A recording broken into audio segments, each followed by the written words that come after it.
Hello, this is Yaakov Kronenberg from Jerusalem, and tonight we'll be doing another class of our classes on Leo ascendant, and tonight we'll be talking about where the sun is also in Leo, so it's a very, very powerful Leo position, right? The person is what we call in astrology a double Leo. You got your ascendant in Leo, and you got your sun in Leo. And so again, when you have the ruling planet in honor, right, the sun is in honor in Leo, so then it's a very, you feel very strong about yourself, about your abilities, about who you are in this world, and you feel like you came into this world to do something important, and you're going to get honor from people because your ruling planet is in honor.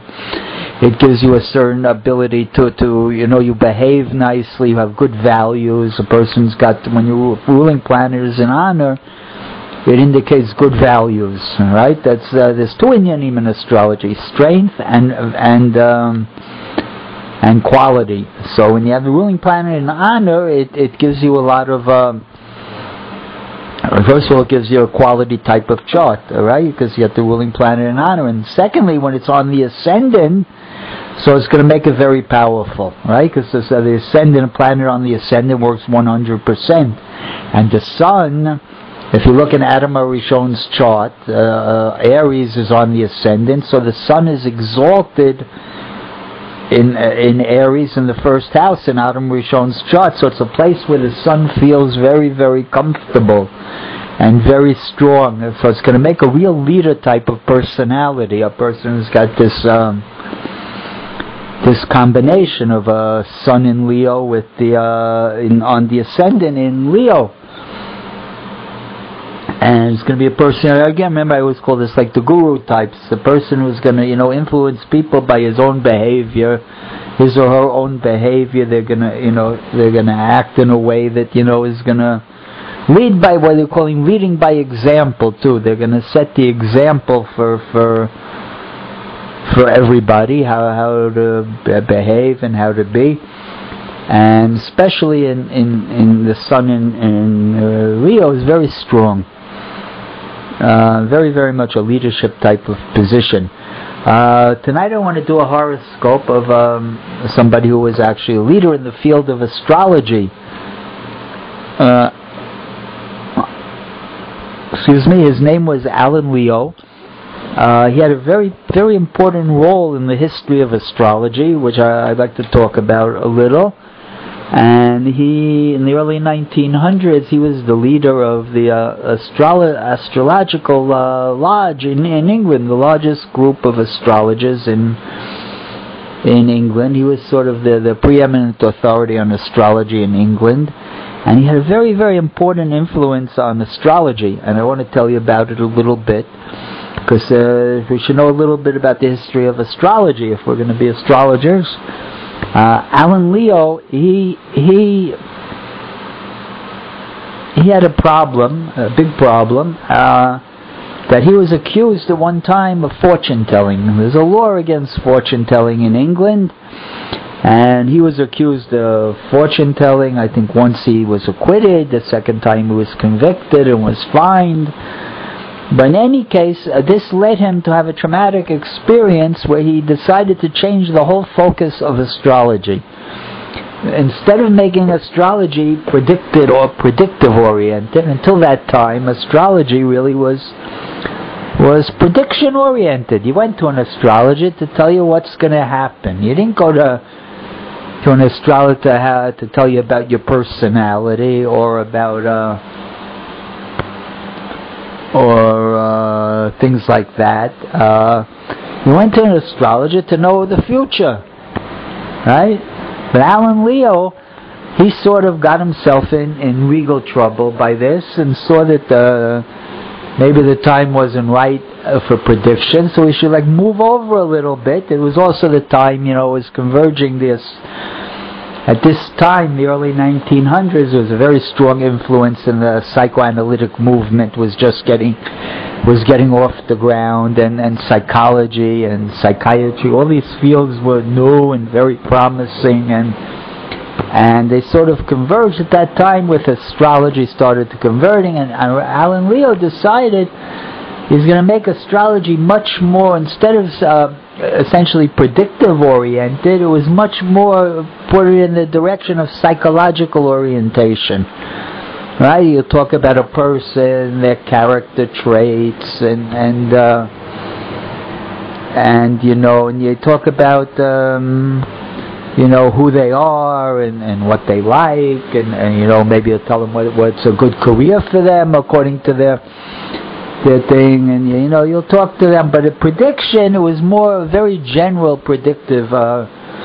You didn't predict like exactly. You just said, well, you know, it could be this, it could be that. You're going to be sort of, you know, it's a lot of it is very, very, it's free will oriented. So you know, it doesn't have to happen, and so he sort of started to pull astrology in this direction, and from there it got worse. It became very, very, over the years, till like say the middle 19th, in the next 50 years, it became super psychologically oriented until there was almost like, you know, very, very little prediction. It became very much humanistic astrology with a tremendous amount of, you know, free will, sort of that you know, everybody's got free will, and they you know, they can override their destiny, and things don't have to happen. It's inclinations, and so they didn't like to predict at all.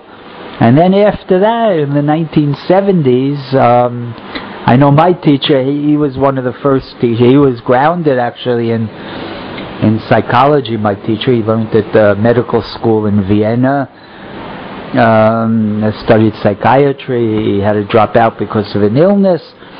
But he was really the first one in America to talk about, you know, traditional astrology, event-oriented astrology, predictive astrology, and a lot of his students started to bring back that idea in the slowly. It started in the late 70s, and in the 80s and 90s it got more bigger, especially with the advent of people coming. You know, a lot of people went off to India and learned Indian astrology, which is also very predictive oriented, and so gradually the pendulum swung back in those, let's say, in the last 10-15 years.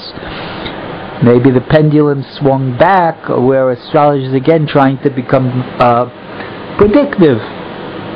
You know, like again, I'm not against free will and things like that. I mean, Judaism is where you'll see in my tapes on Jewish astrology. It's a person has tremendous free will to overcome the planetary influences, but that doesn't mean we can't predict and you know, say where the person's heading unless he changes his ways. You know. So anyway, I want to look at Mr. Leo's chart just for a second. We only got 2 minutes left. But he had a stellium, actually. He had a stellium in the first house, 4 planets in Leo. So he was a very Leonian type of person, a real leader. He had the sun. The sun was an honor. Also, Mercury was on the ascendant. It made him a very prolific writer. Made him a great communicator. He also had Jupiter there, and there were the 2 intellectual planets there on the ascendant, Mercury and Jupiter, and the sun was in between them. So he really wanted to bring forth his ideas, right? He had spent a lot of time in mystical religions in India, and he also wanted to integrate that into conventional astrology. You see that in some of his works. He wrote a lot of books. You see that with Mercury and Jupiter on the ascendant. And one interesting thing, he also has Saturn there. He has Saturn exactly on the ascendant. I'm not sure if that's accurate. I have a tradition that, you know, a person can't really be... Saturn delays things, and the ascendant is you. And if Saturn's right on the ascendant, you really can't come into the world. It sort of prevents you from coming out into the world. So maybe he was born a little bit after that, or you know, or maybe a number of minutes before it, so it already had passed.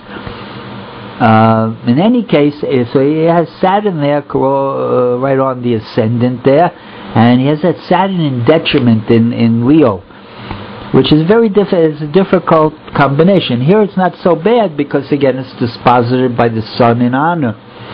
and it's connected with two also benefics, Jupiter and Mercury.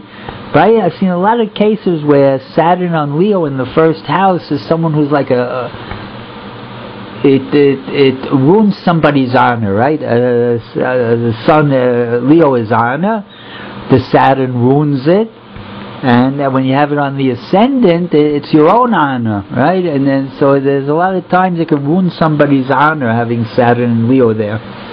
In his case, again, like I said, because he had the sun there dispositing it, which takes it over, it didn't really harm him especially. But in his case, you see, there was a lot of people who were very against what he did, moving, they considered him in a certain way like a traitor, almost to astrology, that he like pulled it away into this psychological orientation. We'll talk more about it in other people's charts as we go on. I have a number of charts, I think, of people with Saturn and Leo. Very interesting combination, especially on the ascendant. And I thank everybody for listening.